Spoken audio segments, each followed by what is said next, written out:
What's up, y'all? It's your girl Sakina, and I'm back with another review. This is my review for Love Island USA. This is season 8, episode 31. My voice is even worse than it was before because I went to the concert last night and I had a motherfucking blast, okay? One of my favorite concerts to date. Like, if y'all have plans or unsure about going to see Usher and Chris Brown, definitely go. I'm trying to go to Atlanta. My job is, the Atlanta show, my job is giving tickets out at a discounted rate. So I'm trying to see what's going on with that. I actually emailed the guy last week about it. So I need to respond back to him to see what's going on. But anyway, it was amazing. The way that they, shared the stage and everything. Aw, chef's kiss.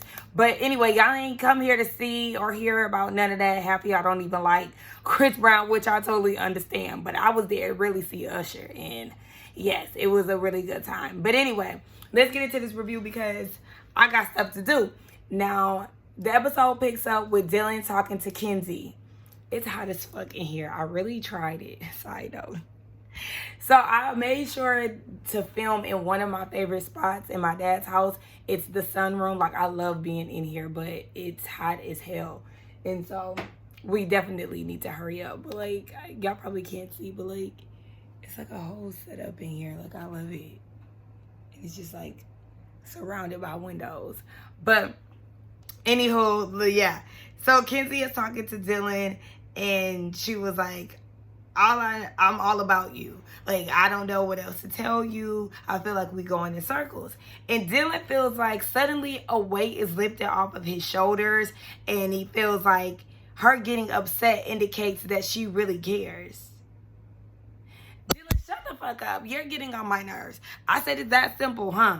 Because I feel like that same defensiveness that you could spot easily earlier in the day is the same defensiveness she had been carrying on. So it's so funny that now all of a sudden she's, oh, you being upset, it just shows me how much you care. Shut up. So Kata ends up getting a text. The hideaway is open again. And they decide to vote in Melanie and Sincere. And I said, y'all literally are the worst people when it comes down to picking who is in the hideaway. The first time Kata and Zach were chosen to go in, after everybody knew that Zach did not want to have sex with Kata because he was still open to exploring. So now y'all go and send in the toxic couple of the villa, and that just doesn't make sense to me. So in her confessional, Melanie says that she doesn't know what to expect because they went through a lot, but she knows for a fact that they are compatible and they're rebuilding trust. Bryce and Trinity have a conversation. I'm going to tell y'all right now, I hate covering Trinity and Bryce's conversations because they are just so phony to me. I could just see through the bullshit. Like, it's just, ugh. Anyway, Trinity is saying that she's nervous because they live on opposite sides of the country, but Bryce is like, you're going to be in LA. She's definitely going to be in LA because I watched Beyond the Villa for season 7, and Clark lives in North Carolina, but she spent a lot of time in LA, obviously trying to film the show, even though the cameras were following them wherever they were. But you're going to spend a lot of time in LA if you don't live there. But it's still like, in the long run, once like the Love Island hype dies down for your season, that's when it's really going to be a challenge. Really, after the cameras go down and y'all back in the States, that's when shit really gonna get real. And so in his confessional, Bryce feels like outside of the villa, things are going in their favor. We'll see about that. Carl and Anaya talk, and they discuss his Buddhist beads that he has on his arm. And Anaya tells him again that she feels blessed to have him by her side. Shut the fuck up. Like, oh, why do y'all keep saying that? Like, why do y'all, girls, why do y'all feel the need to tell a man that y'all feel blessed to be in his presence, to be in this process with him? Y'all don't even know him like that. You don't know him like that. You can just simply say, I'm enjoying going through this process with you. Blessed and grateful is too much for me. It's entirely too much. And some people might not even deem that as a big deal. But I feel like I can't give a man too much when it comes down to stuff like that. It's just not me. And my shirt is wrinkled as all hell, y'all. I don't care. It's fresh out the suitcase. I do not care. But Carl is happy that Anaya has given him a second chance, and they talk about visiting each other outside of the villa. Carl is in personal training or physical therapy. I think he might be in physical therapy training. And so he's in school in Denver for 3 years. And she's open to visiting him and things. And he feels like, long distance can work. Y'all share your lives together and you also grind separately. Like, long distance can work. It just depends on the person. But in her confessional, Anaya says that she could see a future with Carl. He checks off all her boxes and he's something out of a movie. Shut up.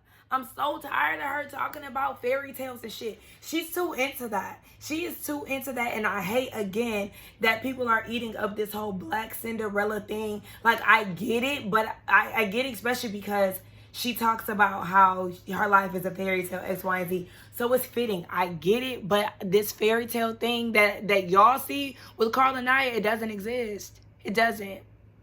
And also, Anaya, like, get your head out of the fucking clouds.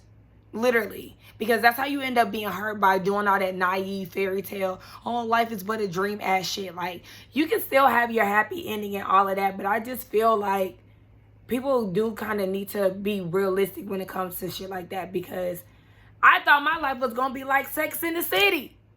And then when I got to my 20s, my friends was in relationship with dudes and we wasn't hitting the town and we wasn't like tearing the city up. Like, I feel like I'm getting that now in my 30s, which in hindsight, Sex in the City was, for the 30-year-old girls. They were 30-year-olds, even in Girlfriends. So I do feel like I'm getting a bit of that. I just don't necessarily have that, like, 4-girl friend group dynamic. Like, I'm fine with where I'm at, but enough of me. Like, get your head out of the clouds, girl. It's starting to annoy me. So Melanie and Sincere, they're at the hideaway. Melanie is just, very shy. She's feeling like that girl who went over the guy's house for the first time.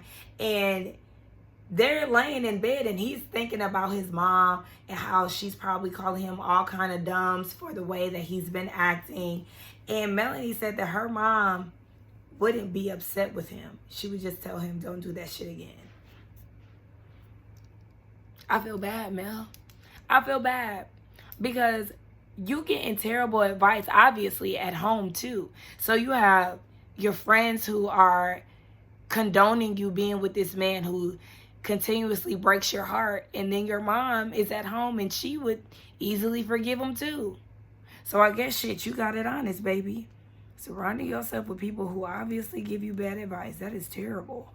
So Trinity and Kata talk, and Kata tells her that her and Zach are now exclusive. And so Trinity was like, a situationship? I mean, Kata was like, no, it's not. But to be honest, I feel like when Kata was like, we're exclusive, it lost its spark because of how late it is in the game. Had he said this when, during Casa or sometime before then, it would have had more oomph to it, It's just kind of like, yeah, I mean, the process is pretty much over. Like, these are the final couple. So you saying that you want to be exclusive, it's like, okay, but it ain't nothing to, like, rave about when it's already kind of like a default setting in a way. Like, y'all get what I'm saying? But whatever. Everybody is preparing for the night. We see Dylan talking to the guys. He said that he doesn't know where him and Kenzie stand. Kenzie is talking to the girls, and she said that she can genuinely see her parents liking Dylan, but he doesn't feel like that means anything. And we then go over to Casa, and Melanie thinks that her and Sincere are a perfect match. I'm so tired. I don't have anything else to give with this shit. And so we see her and him having some type of intercourse. I said, oh gosh, she done gave up the cat. So it's the next day. It's like early in the morning. Everybody is still asleep. And Anaya gets a text.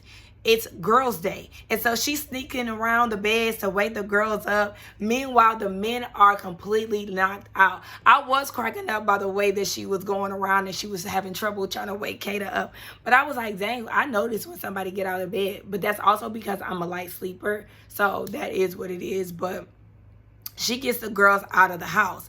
The guys wake up and they're like, where the hell are the girls? But KC said in his confessional, like, not having the women around has been very peaceful. And so the guys are talking as they're making themselves breakfast. And they're reminiscing on the days prior to the villa and how they would start their mornings off and things of that nature. And we then see that the girls, they actually get sent off to a water park. So they're having a good time. I want to say that they did this in season 7 too. I don't know if it was the same water park, but I think it was a couple. A couple had a date at a water park. But back at the villa, Sincere leaves the hideaway. And the guys, of course, in his business trying to figure out what happened. And he tells the men that they did not have sex. But one of them hinted at something. And so he kind of gave a look like, yeah, you know, there was something that went down. But I am glad that he didn't give the guys too much detail on what happened with them. So we see the girls at the water park and they're having a chat, basically catching up. Melanie tells the girls that Sincere fingered her.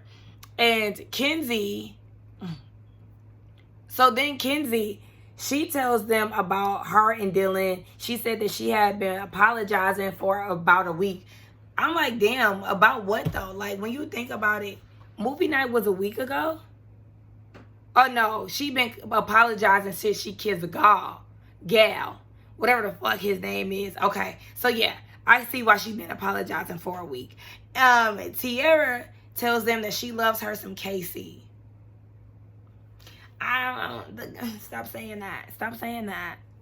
I don't know. I'm just, y'all know, I told y'all I feel weird, like, being a little too familiar with people too soon. So saying things like, I love me some him, like, you can say that you like him, but I just feel like some things are just very soon. But I understand that's the premise of this show, you know, people who fall fast and, you know, they are in isolation, so they get into this villa like a dog in heat for interaction and everything else. But Tierra says that he'll be the first person that she takes home. And then she starts to cry, which definitely took me by surprise. She said she never had somebody treat her the way that he does. And this is the first guy that makes her feel wanted. Now, as she was saying all of this, I couldn't help but to wonder what Anaya's thought process was. Like, what was going on in her head? Trinity tells the girls that her and Bryce got it in again. I don't give a fuck. Carl and Anaya are happy. Okay, more of the same. And then Kata tells the rest of the ladies that her and Zach have decided to be exclusive. And the girls are acting like they don't know what that means. I know exactly what that means. And maybe it's because I was in that type of situation before, where you're still in the process of getting to know somebody and y'all are essentially closed off. Exclusive is the same thing as being closed off. You're not looking to get to know anybody else. You're just focusing on getting to know this person and determining whether or not y'all are going to take it to that next level. So y'all kill all the outside noise and there's no other people that you are trying to, you know, date. But I don't know, because Trinity again is still on this that's a situationship type of thing, and some of the other girls are the same way. But I did not like how Trinity was basically trying to rain on Kata's parade. This is something that she was excited about, and I don't know, Trinity's way of going about it just rubbed me wrong. Like, girl, you in a relationship with Bryce now and you think you doing something, like, ugh, that, like, it really irritated me. So back at the villa, Carl and Dylan have a conversation, and Dylan said he is in a rough patch with Kenzie, but it's starting to make him feel bummed out. He said that he wanted to continue to get to know Kenzie outside of the villa, and he was looking for some type of accountability with her actions. He said that he wants to understand how the outside world would work with her, and he feels like Kenzie did take accountability, but she did not apologize. I said, child, y'all just know, at the end of the day, y'all just getting to know each other. You're a Casa guy, so this process is still fresh for the two of y'all. I'm really not that invested. I don't give a fuck. Moving on to Casey, Zach, Bryce, and Sincere, the OG guys. They're having a conversation, and Casey said that he's thinking about closing things off with Tierra. He says that He has a history of not committing, so he wants to go full on boyfriend, girlfriend. And so he's telling the guys that he wanted to plan a scavenger hunt for her, and they help him out with it. Me personally, I feel like it's too soon to go the boyfriend and girlfriend route. I understand that he may have been a little reluctant in the past, but also he's young. So it's like, you know, what you've done in the past, I'm not going to hold you to, because he's like 23 or so. But he wants to make it official and be boyfriend and girlfriend with her. And it's like, okay, it is what it is.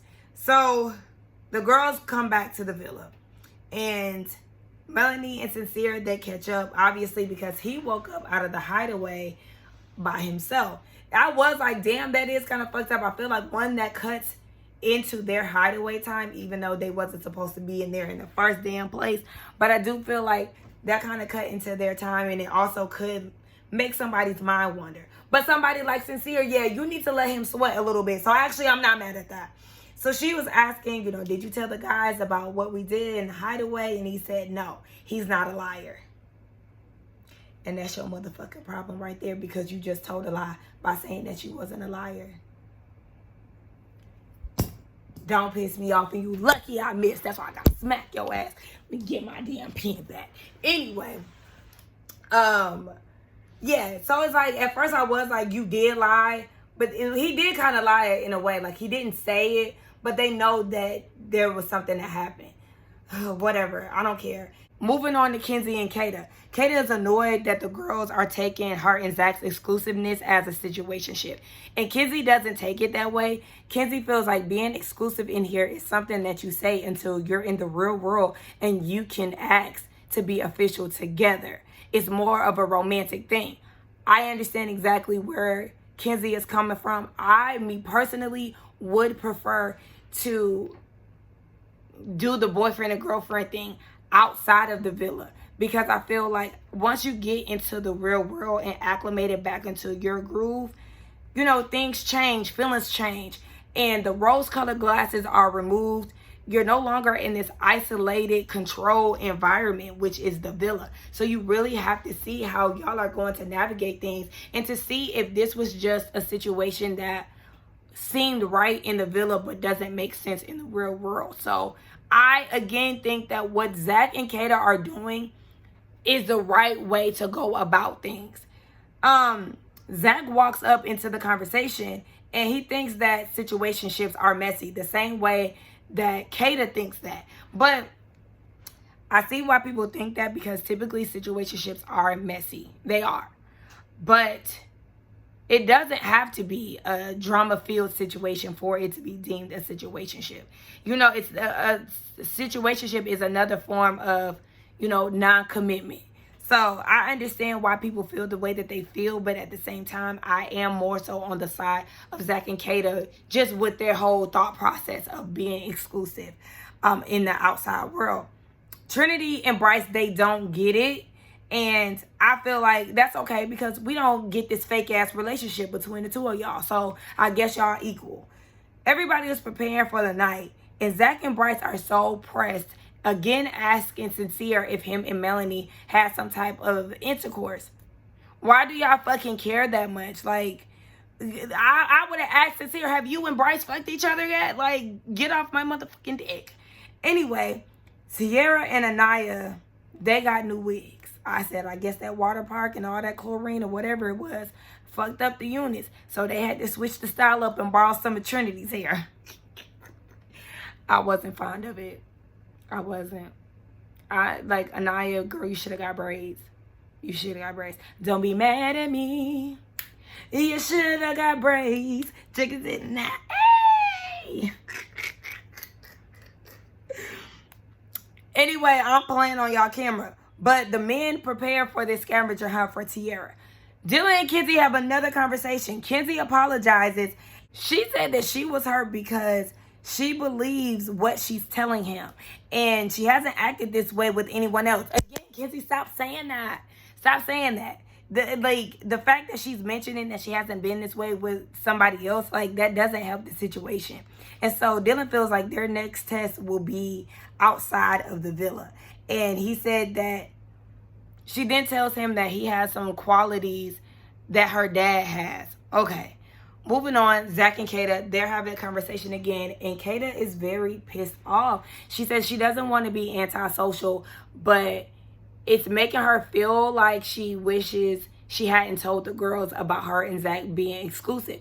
She actually starts to cry. She's like, I'm always so happy for them. And it just makes her want to be with the people back at home because she knows that they would have supported her.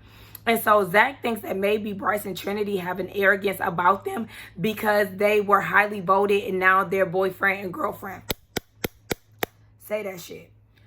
As much as I can't stand Zach, sometimes he do be right about certain shit.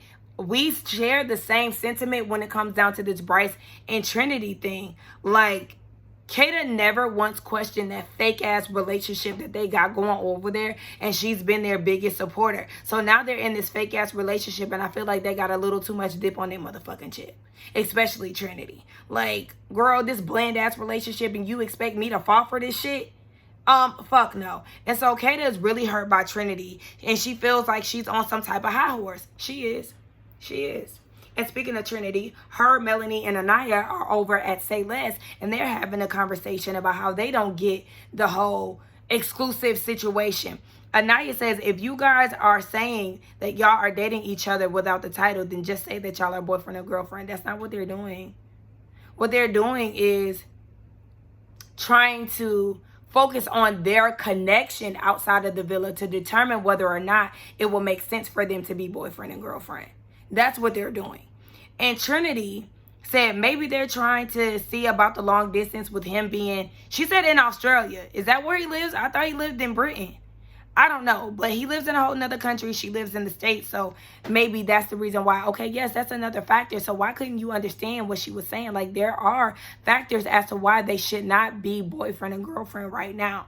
But Melanie said they don't need to make it exclusive, and Anaya says that it puts them in a weird spot. I wouldn't want to take advice from none of y'all niggas anyway, because at the end of the day, y'all be giving each other terrible advice and be with the dumb shit. So Trinity said a situationship doesn't always have to have an issue going on. Y'all are doing relationship things without the title. That's a long talking stage. This is the talking stage. And so Melanie thinks that a situationship has a situation in it, which again, it typically does. But at the end of the day, they're like, I mean, what's good for them is good for them, and what works for them. Exactly. That's the reason why y'all need to shut the fuck up. At the end of the day, Trinity, Bryce don't really want you. I don't give a fuck what you talking about. So Casey sets up this scavenger hunt for Tiara, and the guys are helping her go throughout the villa to find different pictures and, you know, to lead her out to the deck. So Casey has this speech, and I will say, like, he was so giddy and like cheesy, and he had flowers for her and everything. Like, this whole time I was smiling. I'm not even gonna hold y'all. But he's talking to her out on the dock as everybody is watching in the distance. And he says that she really makes him feel the way.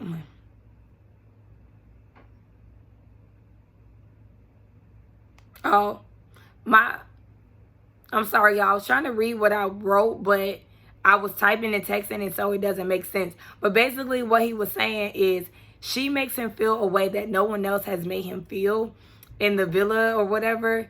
And he said in the past he hasn't committed to anybody, and he knows what he wants, and that's her. So he then asked her to be his girlfriend, and I'm not gonna lie, I got emotional. Ooh, the Pisces strikes again. I did get emotional. I said, this is so cute. It was so cute. Even with her, like, walking around the villa, like, what's going on, y'all? My heart is pounding. Like, what's happening?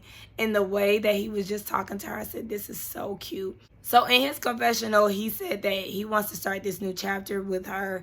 And in her confessional, she said that she loves him. She said she loved her some him, but then she was like, don't tell him that. Like, you know what, like, you're saying that you love him. Again, this was a cute scene, but I'm going to say this. Being that we know that Tiara falls fast, she let us know that. I do feel like they should have went the Zach and Kata route.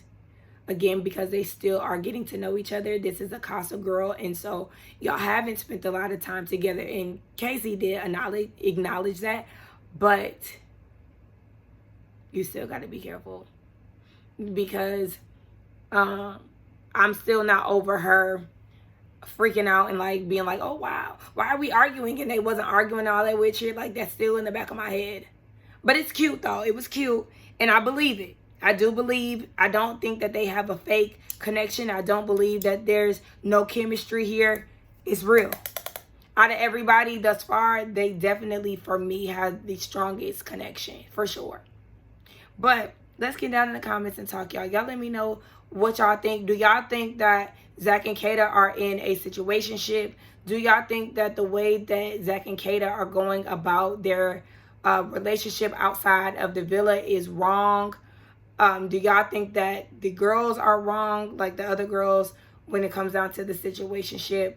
Do you feel like Trinity is acting funny? Let's get down in the comments and talk. I want to see what y'all think about this. I feel like this is like a good thing to talk about in the comments. So yeah, I want to hear y'all thoughts. Do not forget to like, comment, subscribe to my channel, hype the video, and I will see y'all in the next one. Today's my last day here, so I'll be at home for the next review. But yeah, let's get down in the comments and talk. Bye.